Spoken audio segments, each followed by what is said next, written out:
একজন অজ্ঞ, একজন মূর্খ ব্যক্তিকে এই ঠাকুরের এই মঞ্চে আপনাদের মতন এই এত বড় গুণীজন এবং এত শ্রদ্ধাভাজন শ্রী শ্রী ঠাকুরের যারা পরম ভক্ত রয়েছেন তাদের সামনে আমি দু চার কথা বলতে পারার জন্য এবং বলার সুযোগ করে দেওয়ার জন্য আমি কৃতজ্ঞতা জানাই। আমার যথাসময় ইষ্ট নির্দেশ মুক্ত করাই। তো তাহলে ইষ্ট নির্দেশটা কি? ইষ্ট নির্দেশ বলছেন তিনি যেটা যেটা বলেছেন।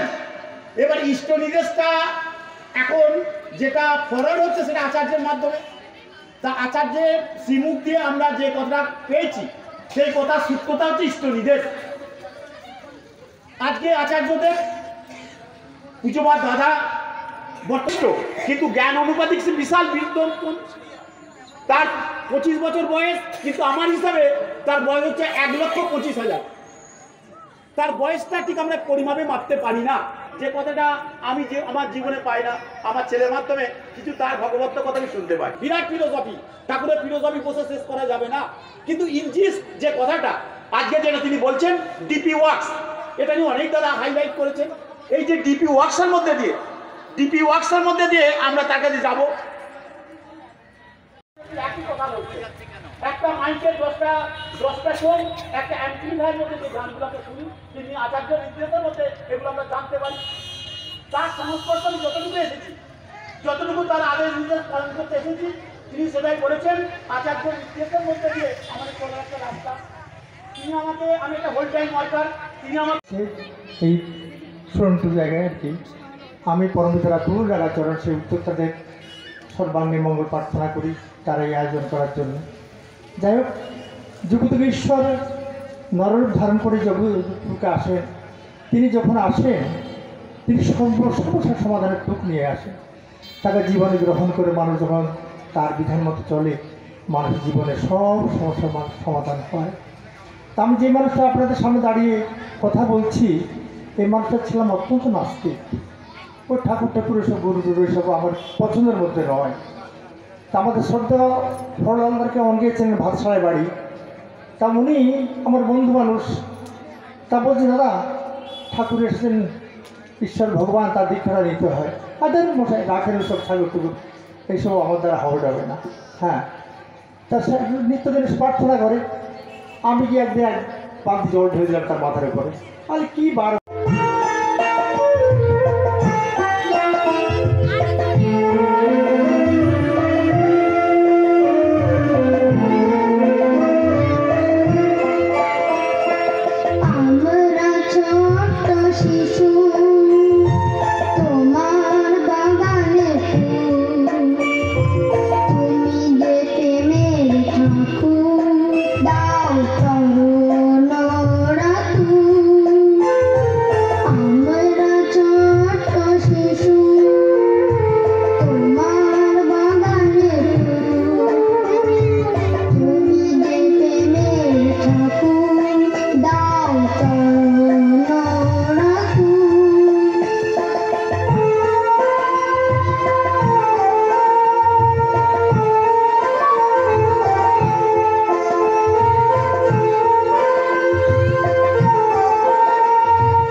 রাম